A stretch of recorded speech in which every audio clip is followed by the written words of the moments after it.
Hello friends, स्वागत है आप सभी का मेरे यूट्यूब चैनल ब्रेन रिएक्शन में। मैं अनुन्य शर्मा। जैसा कि मैंने इससे जो पहली वीडियो बनाई थी उसमें हमने पीजीटी केमिस्ट्री के लेके सिलेबस को डिस्कस किया था। तो आज जो है मैं अपनी सेकंड वीडियो बनाया हूँ और इस वीडियो में मैं आपके लिए कुछ इम्पोर्टेंट क्वेश्चंस लेके आया हूँ जो पुराने पेपर्स में आ रखे हैं और काफ़ी इम्पोर्टेंट हैं।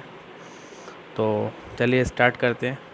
टेस्ट सीरीज़ है बेसिकली ये हमारी, और मेरे द्वारा इस ग्रुप पे डाली गई पहली टेस्ट सीरीज़ है।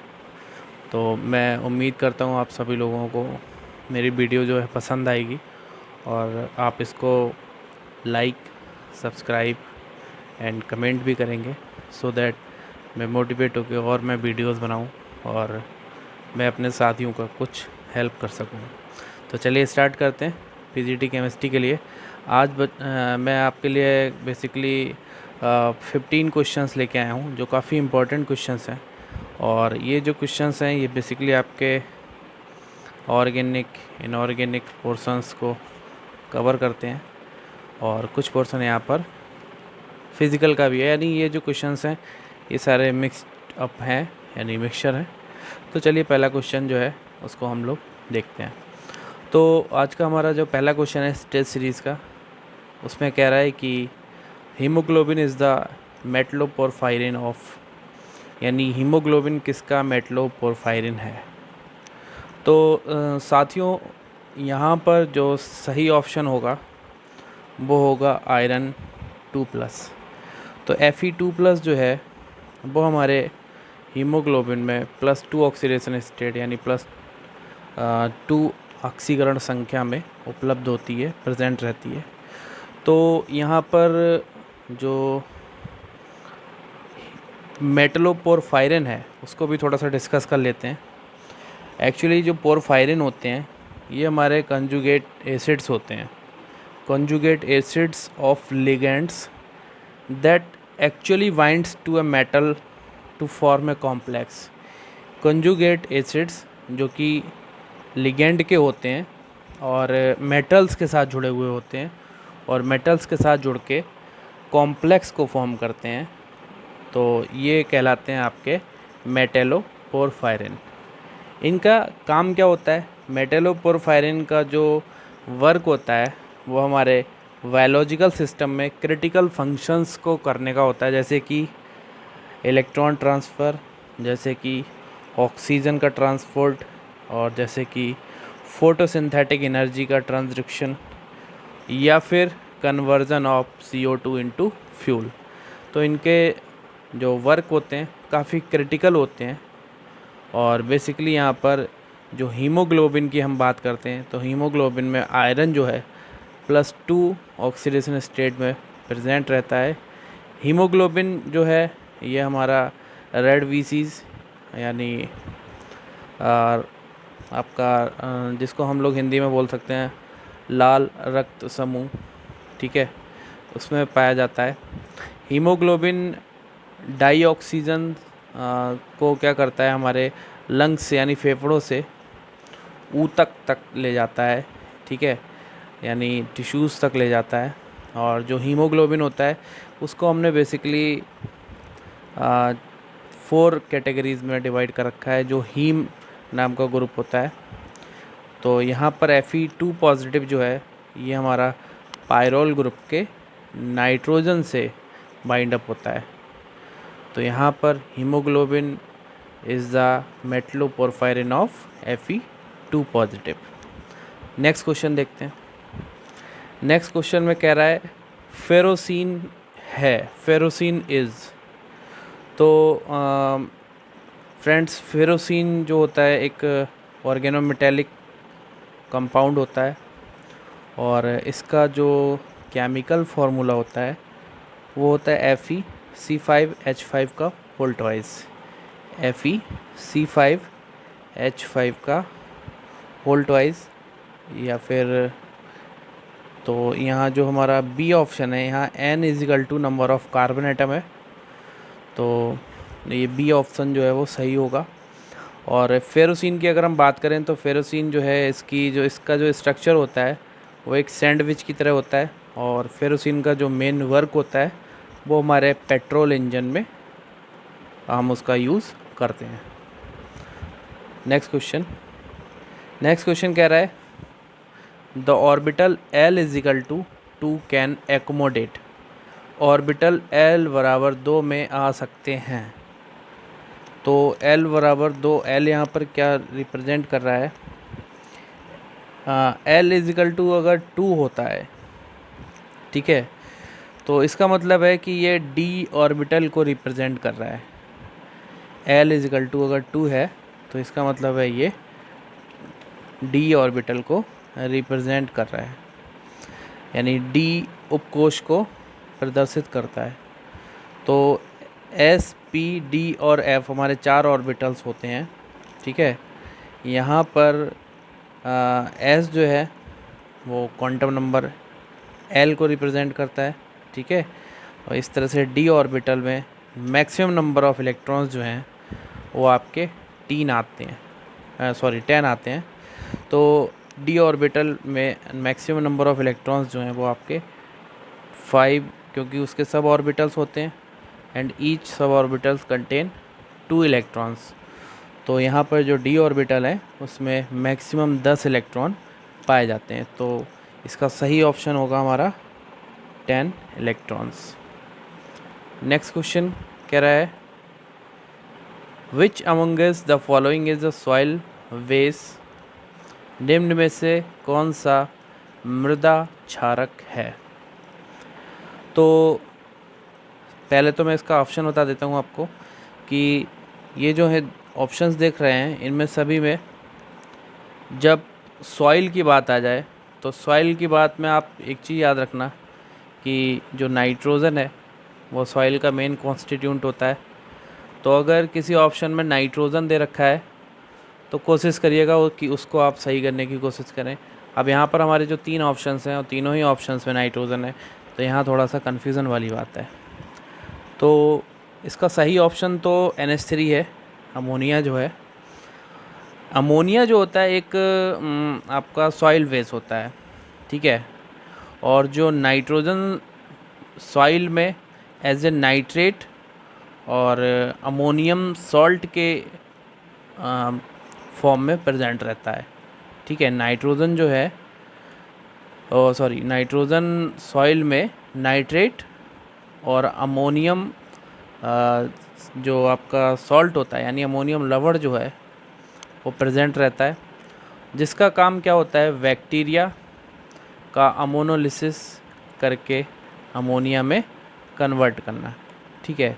तो यहाँ पर जो फ्री अमोनिया होती है, जो इससे फ्री अमोनिया निकलती है, वो क्योंकि बहुत ज़्यादा टॉक्सिक यानी विषैली होती है, और इसका हम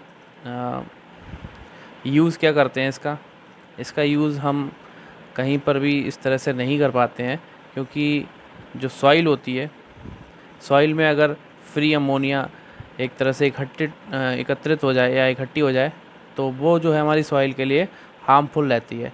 इसलिए हम इसका नाइट्रेशन कर देते हैं, और नाइट्रेशन करके हम इसको NO3- में कन्वर्ट कर देते हैं, ठीक है। और इस रिएक्शन को हिंदी में नाइट्रोजन स्थिरीकरण या फिर इंग्लिश में नाइट्रोजन फिक्सेशन कहते हैं। तो जो यहाँ पर मृदा क्षारक की बात है यानी सॉइल वेस्ट की, उसका सही ऑप्शन होगा हमारा अमोनिया। नेक्स्ट क्वेश्चन की अगर हम बात करें तो नेक्स्ट क्वेश्चन में पूछ रहा है बेकिंग सोडा इज। तो बेकिंग सोडा क्या होता है? बेकिंग सोडा का जो केमिकल फार्मूला होता है उसको कॉमन नेम में हम बोलते हैं सोडियम बाइकार्बोनेट। तो सोडियम बाइकार्बोनेट का जो केमिकल फार्मूला होता है वो होता है NaHCO3। तो इसका सही ऑप्शन होगा NaHCO3। और जो सोडियम बाइकार्बोनेट है इसी का ही दूसरा नाम होता है बेकिंग सोडा। सोडियम बाइकार्बोनेट को हम खाने वाला सोडा भी कहते हैं। सोडियम बाइकार्बोनेट का जो यूज़ होता है वो औषधि के रूप में भी हम करते हैं। जब हमारे पेट में एसिडिटी वगैरह बढ़ जाती है तो एसिडिटी को दूर करने के लिए भी हम बेकिंग सोडा का यूज़ करते हैं। और जो हमारे फायर एक्सटिंगर्स होते हैं यानी अग्निशामक यंत्र, उनमें भी हम बेकिंग सोडा का यूज़ करते हैं। तो बेकिंग सोडा बहुत इसेंशियल है, और बेकिंग सोडा का फॉर्मूला क्या होता है, NaHCO3। तो नेक्स्ट क्वेश्चन जो है, नेक्स्ट क्वेश्चन में कह रहा है कि at the CMC surfactant concentration, CMC surfactant molecule undergoes, यानी क्रांतिक माइसेल सांद्रता पर सर्फेक्टेंट अणुओं का एसोसिएशन होता है, एग्रीगेशन होता है, माइसेल फॉर्मेशंस होती हैं, या फिर सभी चीज़ें होती हैं। तो मैं आपको बता दूं कि इसका सही ऑप्शन होना चाहिए फॉर्मेशन ऑफ माइसेल्स, यानी माइसेल्स फॉर्मेशन।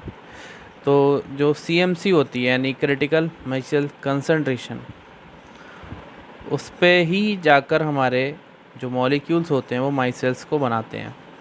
और इसका बहुत अच्छा एग्जांपल होता है सैपोनिफिकेशन, यानी साबुनीकरण जब हम करते हैं तो जो सोप के एनाइंस होते हैं वो एक जगह इकट्ठे होकर कोलाइडल साइज़ के ग्रुप्स को फॉर्म कर लेते हैं, यानी ठीक है, जिनको हम क्या बोल देते हैं, माइसेल्स बोल देते हैं। साबुन जो होता है यानी सोप जो होता है उसको सोडियम स्टेरेट बोलते हैं, और उसमें जो माइसेल्स का फॉर्मेशन होता है उसमें हम जो सोडियम स्टेरेट का फार्मूला होता है C17H35COO Na। तो इसमें जो COO ग्रुप होता है वो नेगेटिव चार्ज को कंटेन करता है, ऋणायन होता है, जो क्या काम करता है, जब हम उसका सोडियम स्टेरेट को आयनाइजेशन करते हैं तो आयनाइजेशन करने पर जो सोडियम आइंस होते हैं, हमारी पॉजिटिव आइंस जो हैं वो निकल जाते हैं। फिर हमारे पास बचता है C17H35COO माइनस। तो इसका जो सही आंसर होगा वो होगा माइसेल फॉर्मेशन। नेक्स्ट क्वेश्चन कह रहा है highest oxidation state of actinoids. तो एक्टिनॉइड्स और लेंथेनॉइड्स ये F ब्लॉक के एलिमेंट रहते हैं, एक्टिनॉइड सीरीज़ और लेंथेनॉइड सीरीज़। तो ये जो हैं ये F ब्लॉक के एलिमेंट होते हैं हमारे। और यहाँ पर जो मैक्सिमम ऑक्सीडेशन स्टेट की अगर हम बात कहें तो जो मैक्सिमम ऑक्सीडेशन स्टेट जो होती है इन एक्टिनाइड्स की वो होती है +7। तो ये जो है मैक्सिमम ऑक्सीडेशन स्टेट +7 शो करते हैं। एक्टिनॉइड्स में जो मैक्सिमम ऑक्सीडेशन स्टेट +7 होती है उसको हम, ये जितने भी आपके एलिमेंट्स होते हैं वो सारे इसी सीरीज़ में आते हैं, जिनमें जो आपका 5F सब सेल्स जो है, ठीक है, वो आपका फील्ड होता है। और इस जो सीरीज़ में की बात करें अगर हम, तो इस सीरीज़ में एक्टिनॉइड जो है, एक्टिनाइड का 89 जो है इसका एटॉमिक नंबर होता है। उसके बाद आता है थोरियम जो 90, फिर आता है लॉन्सियम 103। और इस तरह से इस सीरीज़ में आपके 14 एलिमेंट्स जो हैं वो रहते हैं। और इन सीरीज़ को हमने जो पीरियोडिक टेबल है यानी आवर्त सारणी है उसमें सबसे नीचे हमने इनको प्लेस कर रखा है, यानी पीरियोडिक टेबल की मेन फ्रेम में हमने इनको जगह नहीं दी है। ये सारे इन्फेक्चुअस एलिमेंट्स भी होते हैं, संक्रमित तत्व भी इनको हम बोलते हैं। तो नेक्स्ट क्वेश्चन जो है उसमें पूछ रहा है निम्न में क्या ज्ञात नहीं है, which of the following is not known. तो मैं आपको बता दूं यहाँ पर BrF3, IC, I5, IF6, ICl3। तो यहाँ पर IF6 जो है उसका स्ट्रक्चर जो है वो नोन नहीं है। और इसके प्लेस पे अगर हम IF7 की बात करें तो IF7 की जो स्ट्रक्चर है वो हमको पता है, और इसका जो स्ट्रक्चर होता है पेंटागोनल बाईपिरामिडल होता है, और sp3d2 इसमें हाइब्रिडाइजेशन पाया जाता है। तो IF6 जो है यहाँ पर वो एग्जिस्ट नहीं करता है, बाकी BrF5 भी होता है, ICI5 भी होता है और ICl3 भी होता है। तो यहाँ पर इसका सही ऑप्शन क्या होगा, IF6, यानी IF6 जो है वो एग्जिस्ट नहीं करता है। नेक्स्ट क्वेश्चन कह रहा है conjugate acids of water is, जल का संयुग्म अम्ल है। तो जल का जो संयुग्म अम्ल है या फिर conjugate acids of water is, तो यहाँ पर जब कोई कॉम्प्लेक्स प्रोटॉन को एक्सेप्ट करता है, ठीक है, जब कोई कॉम्प्लेक्स प्रोटॉन को एक्सेप्ट करता है तब उसको हम कॉन्जुगेट एसिड्स बोल देते हैं। तो यहाँ पर HCl की रिएक्शन जब हम वाटर के साथ कराते हैं, ये रिएक्शन रिवर्सिबल रिएक्शन होती है। एसिड की रिएक्शन एक बेस के साथ कराते हैं, तो यहाँ पर हाइड्रोजन क्लोराइड जो HCl है, वहाँ से एक हाइड्रोजन आयन निकल के H2O में ऐड हो जाता है, यानी वाटर में ऐड हो जाता है। और ऐड होने पर एक बेस जो क्लोरीन आयंस की तरह और H3O पॉजिटिव यानी एसिड्स को ये फॉर्म करता है। तो यहाँ पर H3O पॉजिटिव है जिसको हम हाइड्रोनियम आयन बोलते हैं। हाइड्रोनियम आयन जो है वो यहाँ पर वाटर का कॉन्जुगेट एसिड है। तो सही ऑप्शन क्या होना चाहिए? Hydronium ion. नेक्स्ट क्वेश्चन कह रहा है किस में द्विबंध पाया जाता है? Which contain double bond. तो O2 positive, O2 negative, O2 negative और O2। तो देखिए यहाँ पर जब आपने यहाँ पर मॉलिकुलर ऑर्बिटल थ्योरी पढ़ी होगी तो उस मॉलिकुलर ऑर्बिटल थ्योरी में ऑर्बिटल डायग्राम भी बनाए होंगे। तो मैं जब बात करता हूँ O2 की, O2 में एक ऑक्सीजन में 8 इलेक्ट्रॉन्स होते हैं, तो O2 में जो है यहाँ पर हमारे टोटल 16 इलेक्ट्रॉन्स हो जाएंगे। और 16 इलेक्ट्रॉन्स में जो इसका जो मॉलिकुलर ऑर्बिटल डायग्राम बनाएंगे हम, यानी उसका हम इलेक्ट्रॉनिक कॉन्फ़िगरेशन करेंगे, ठीक है, आणविक कक्षक के अनुसार इसका इलेक्ट्रॉनिक विन्यास जब हम करेंगे तो बनेगा sigma 1s2, sigma star 1s2, sigma 2s2, sigma star 2s2, sigma 2pz2 and pi star 2px, pi square 2py, फिर पाई स्टार 2px और पाई स्टार 2py। और इनका जो बॉन्ड ऑर्डर निकल के आएगा वो टोटल नंबर ऑफ़ इलेक्ट्रॉन्स जो है इसमें है 10। इनका अगर हम बैलेंस इलेक्ट्रॉन की बात करें, ठीक है, यानी नंबर ऑफ़ बॉन्डिंग इलेक्ट्रॉन जो रहेंगे इसमें वो रहेंगे 10 और number of anti bonding electron जो होंगे वो होंगे 6। और इस तरह से यहाँ पर जो फॉर्मूला है हमारा बॉन्ड ऑर्डर का NB माइनस Na/2, उससे हम निकालेंगे तो 10 - 6/2 इजिकल टू हो जाएगा 4/2 यानी 2। तो जो O2 होगा यहाँ पर वो इसका करेक्ट ऑप्शन होगा, यानी ऑक्सीजन मॉलिक्यूल जो है वो आपका करेक्ट ऑप्शन होगा, यानी O2 मॉलिक्यूल में ही आपके डबल बॉन्ड पाए जाते हैं। इसके बाद नेक्स्ट क्वेश्चन थोड़ा सा इम्पॉर्टेंट क्वेश्चन है और अक्सर पूछा जाता है ये। जिगलर-नट्टा उत्प्रेरक है, which is Ziggler-Natta catalyst.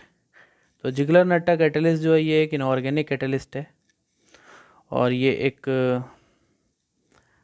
Catalyst को अगर हम बात करें तो यहाँ पर टाइटेनियम जो है, टाइटेनियम का एक ऑर्गेनिक कॉम्प्लेक्स है जिसको हम ऑर्गेनिक मेटेलिक कंपाउंड्स भी बोलते हैं। तो यहाँ पर इसका जो फार्मूला बनता है, ठीक है, इनर्ट सॉल्वेंट में, वो आपका Al(C2H5) का होल थ्राइस प्लस TiCl4 बनता है, जो कि इनर्ट सॉल्वेंट में रहता है यानी अक्रिय सॉल्वेंट में। और ये एक कैटलिस्ट है जिसको हम टाइटेनियम क्लोराइड बोलते हैं, ठीक है। एंड इसका यूज़ जो है हम आजकल पॉलीइथाइलिन के मतलब प्रोडक्शन करने में या उसका निर्माण करने में हम करते हैं। तो Ziggler-Natta catalyst is a inorganic catalyst and the formula of this is TiCl4. It is a organometallic compound and the use of this inorganic catalyst is to produce polyethylene. तो इसका सही ऑप्शन क्या होना चाहिए? इसका सही ऑप्शन होना चाहिए आपका पहला वाला ऑप्शन C5H5 का होल थ्राइस Al, क्योंकि एल्युमिनियम जो है वो आपका ऑर्गेनोमेटेलिक कंपाउंड्स को फॉर्म करता है TiCl4 के साथ, जो कि एक इनऑर्गेनिक कैटलिस्ट है और इनर्ट सॉल्वेंट में रहता है। नेक्स्ट क्वेश्चन में पूछ रहा है out of the following is outer orbital complex, वह कक्षक संकुल है। तो सही ऑप्शन जो है इसका वो है ZnNH3 का होल 6 2 पॉजिटिव, क्योंकि यहाँ पर अमोनिया जो है ये एक वीक लिगेंड है और इसमें हम हाइब्रिडाइजेशन की बात करें तो sp3d2 रहता है, जो कि स्क्वायर प्लेनर NiCN4 2- की ज्योमेट्री को कर करता है। क्योंकि इसमें DsP2 हाइब्रिडाइजेशन होता है और Cn जो है वो एक स्ट्रॉन्ग लिगेंड रहता है। और इसी तरह से हम FeCN6 की बात करें तो FeCN6 में जो ऑक्टागोनल इसकी शेप होती है और D2sp3 हाइब्रिडाइजेशन इसमें भी होता है।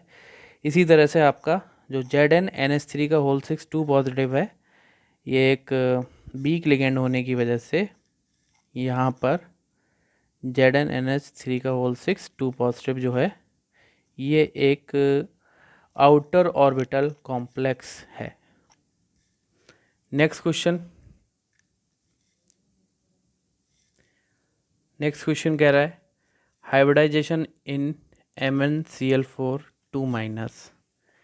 MnCl4 2- में संकरण है, तो इसकी ऑक्सीडेशन स्टेट तो बाद में देखेंगे हम, पहले हम इसकी मूल अवस्था यानी ग्राउंड स्टेट की बात करें तो ग्राउंड स्टेट में Mn का जो इलेक्ट्रॉनिक कॉन्फ़िगरेशन होता है वो होता है 1s2 2s2 2p6 3s2 3p6 4s2 3d5। यानी इसकी एक्साइटेड स्टेट में अगर हम बात करें तो Mn का जो इलेक्ट्रॉनिक कॉन्फ़िगरेशन हो जाता है 3d5 4s0 4p0। इस प्रकार यहाँ पर जो Mn2 पॉजिटिव है वो 5 अनपेयर्ड इलेक्ट्रॉन्स को कंटेन करता है। और जो हमारा इस क्लोरीन की बात करें, क्लोरीन का जो कॉम्प्लेक्स बनता है यानी क्लोरीन के जो ऑर्बिटल्स हैं उनमें 4s0 एंड 4p0 ये भी आपके क्या रहते हैं, सारे खाली रहते हैं। तो यहाँ से जो है 3 इलेक्ट्रॉन्स जो हैं आपके वो क्लोरीन की तरफ आ जाते हैं। इस तरह से MnCl4 2- जो चार्ज लगा हुआ है, इस तरह से यहाँ पर जो हाइब्रिडाइजेशन होगा इसका वो होगा sp3। तो सही ऑप्शन है इसका sp3। नेक्स्ट क्वेश्चन में कह रहा है carbon monoxide molecule has how many electrons. तो कार्बन मोनोऑक्साइड में 14 इलेक्ट्रॉन्स रहते हैं, कार्बन में 6 रहते हैं और ऑक्सीजन में 8 रहते हैं। तो टोटल 8 + 6